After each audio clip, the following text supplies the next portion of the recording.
Hello and welcome to Entirely English, the online English school and the YouTube channel designed to help people understand the British, our culture and traditions, and our peculiarities.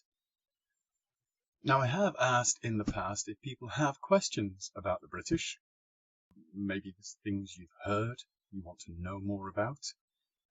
I haven't had a lot of responses, although a few of my students have asked questions, which I will come to in the future.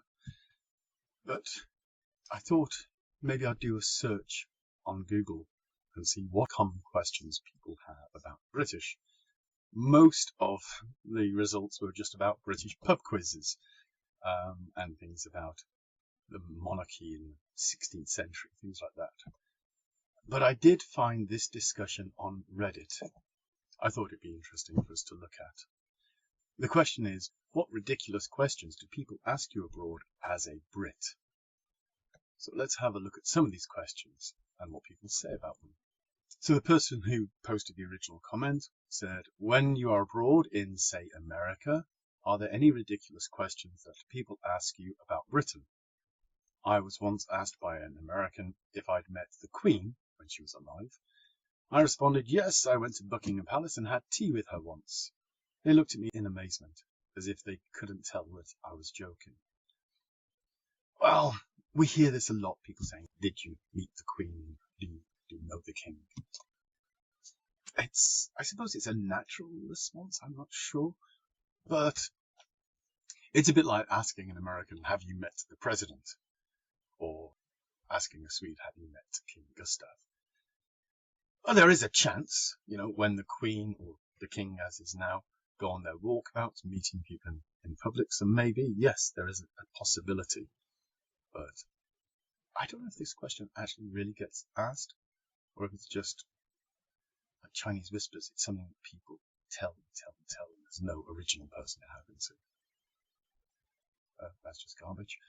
Once an American guy asked me whereabouts in the UK I was from, and knowing he wouldn't be familiar with my town or county, and wanting to be nice, I simply said the south coast of England. And he said, England has a coast? Britain is an island.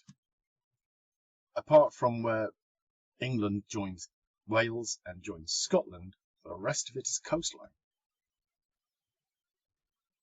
It's like saying America has a coast, France has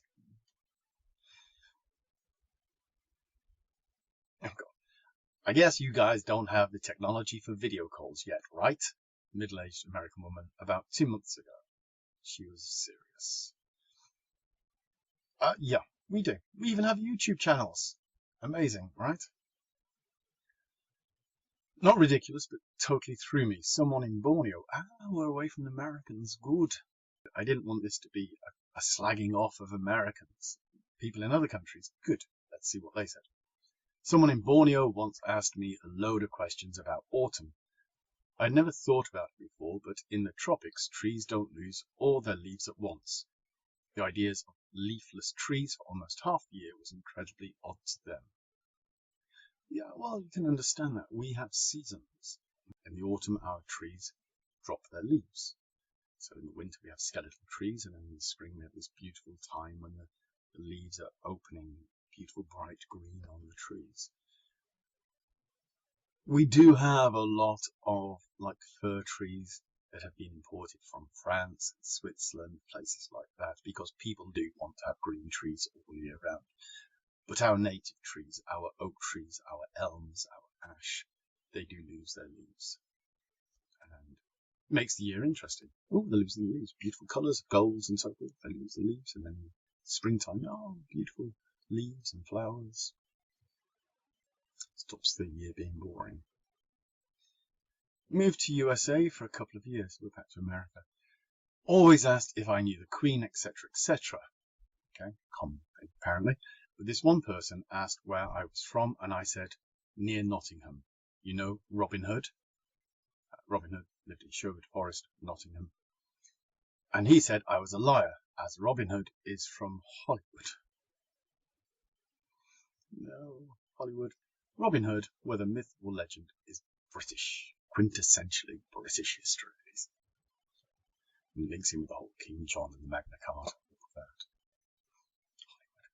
In Burma, good, away from America again.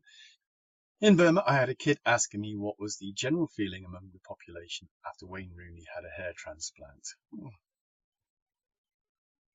I suppose it's a fair question, although I don't think generally the population had opinions. Lots of comedians commented on it, which is quite cruel, really. To be fair, he was doing it for his own self-confidence. That's why people have cosmetic surgery. It's mostly for their self-confidence. So, yeah, fair play to him. Personally, I hate football, so I didn't really follow that at all. Just picked it up from things like Mock the Week. An American once asked me what language we spoke in England. No, let's not even go there. The most common I've had from Americans, it's Americans again, is, have you seen a castle? To be fair, I don't judge them for it. Castles are pretty cool, especially if you've never seen one. Fair enough, yeah. On the more negative side, also had been told to speak English by an American, despite only one of us being English. I guess it's just too confusing that we might say slightly different things for the same object. Yeah, there's a story, Little and Large were a comedy duo, and Eddie Little was an impersonator, and he was doing a tour of America, and in Texas he met these people, and they were saying, like, can you do the president? Can you do a French accent? And then after 20 minutes of this, he said, okay, sorry, I've got to go. We're back on tour. And they said, can you talk without an accent? He said, well, I am doing. They said, no, without an accent. So he said, oh, yeah, do you mean like this? Yeah, okay. Yeah, it's all English, sort of. I had a conversation with an American woman while traveling in Tobago. At least we're in a different country. She asked me where I was from. I told her London. She asked how I was coping without English food in Tobago. I laughed and said I've always loved Caribbean food, so I was doing just fine. She asked me how I could always have loved Caribbean food if it was my first time visiting the Caribbean. I explained that London is full of Caribbean restaurants, especially in South London where I grew up. She was baffled. Turns out she thought we only had English food in England, even in London. Like you can only get jellied eels and spotted dick or something.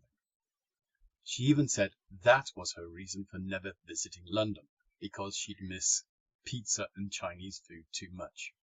She was from a small town in Idaho, which she apparently assumed must have been significantly more culturally diverse than London. London is so cosmopolitan. You will find Caribbean food, Chinese food, Japanese food, Thai food, food from all over the world, shops that deal with things from all over the world. And it's not just London. Even the little town I live near, we have 3 Indian restaurants, 2 Chinese restaurants, a chip shop and a chip van. So, yeah, the country is pretty cosmopolitan, especially when it comes to food. British people love experimenting with different cuisines. I was talking about driving to visit a friend in France when I got back to the UK, and an American acquaintance scoffed at me. Oh yeah, over that imaginary bridge from England to France. They were flabbergasted when I told them, no, it's a tunnel. Yes, we have a tunnel that goes from Britain to France, south coast, and you drive your car onto a train. The train goes through the tunnel, comes out in France, and you drive off. But kudos to this American. They knew that England and France were separated by water. You hear some stories.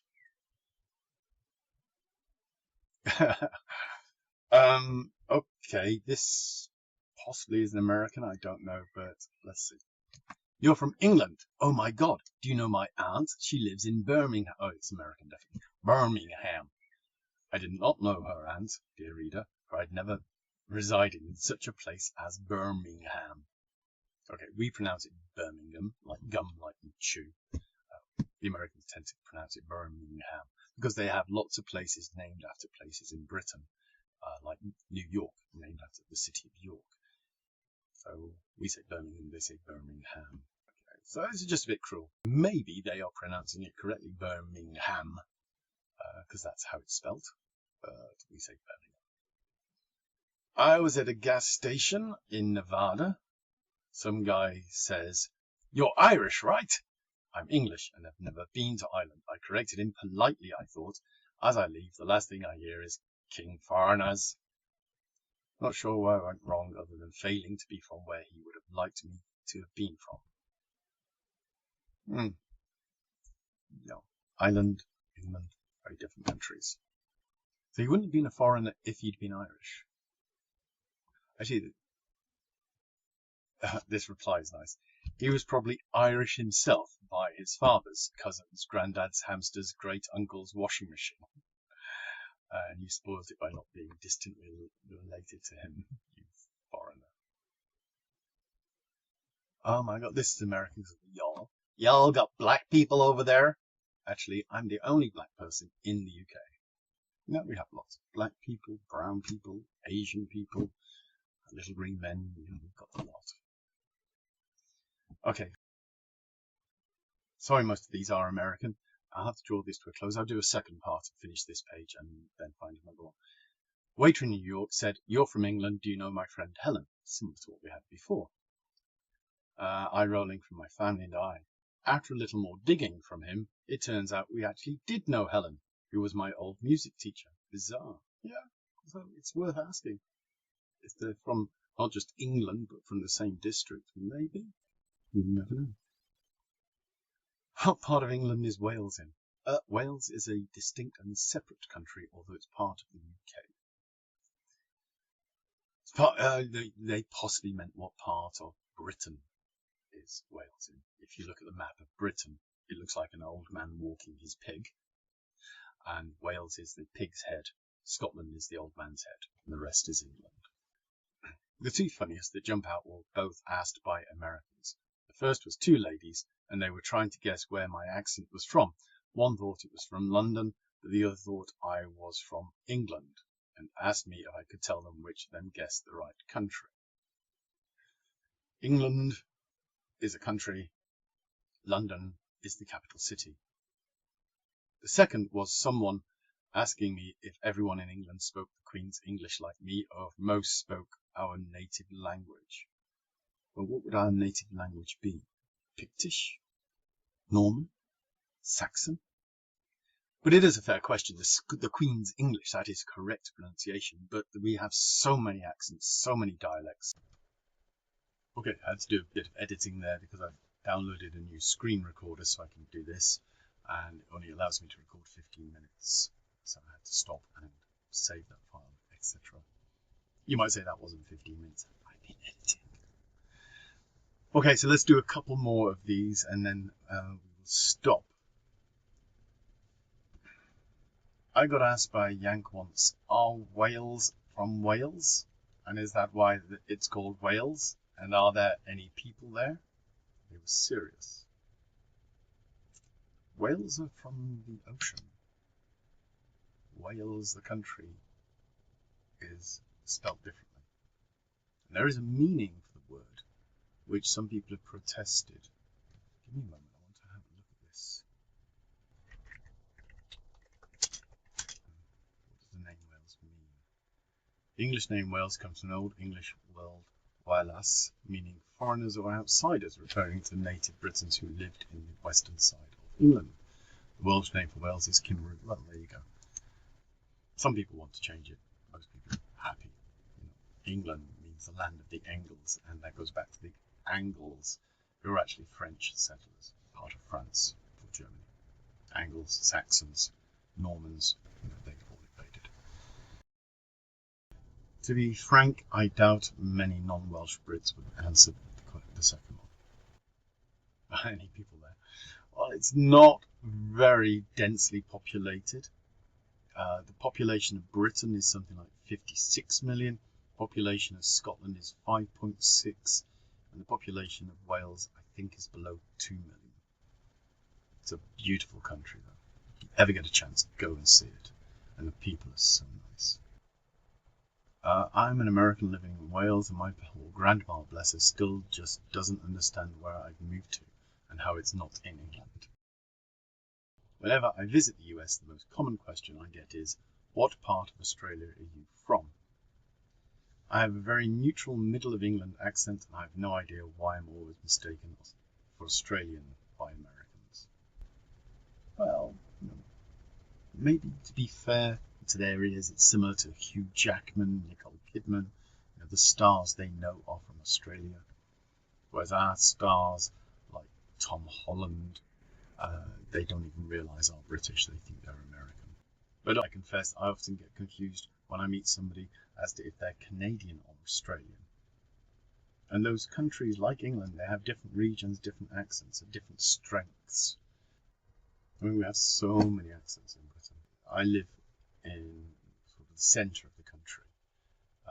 And if I go that way a few miles, several kilometres, I end up in Birmingham, where they speak like this, and it's all very narrow mouth and nasal.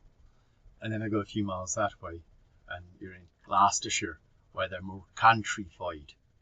And think of that accent as the farmer's accent. You go a few miles further, and you're in Wales, which is a beautiful country with a beautiful accent. And they sing so lovely. It is lovely. And then you go south, and accents all over the place. You just travel a short distance, you've got a different accent. Okay, the last one for this video. Finishing with an American once very sincerely asked me if you guys were all still really cut up about Diana's death in around 2008. I gently told her we were doing all right, thank you. Well, actually, Diana's death was halfway back in my life, so I do remember it vividly, and I wonder what would have been the situation now. She was a very good lady. So yeah, fairly safe question. And it's not just the British. Many people from around the world grieved Diana's death. Alright, so there's more comments. We will do a second part of the video and come back and look at those. We have several Americans and Tobago and so forth here.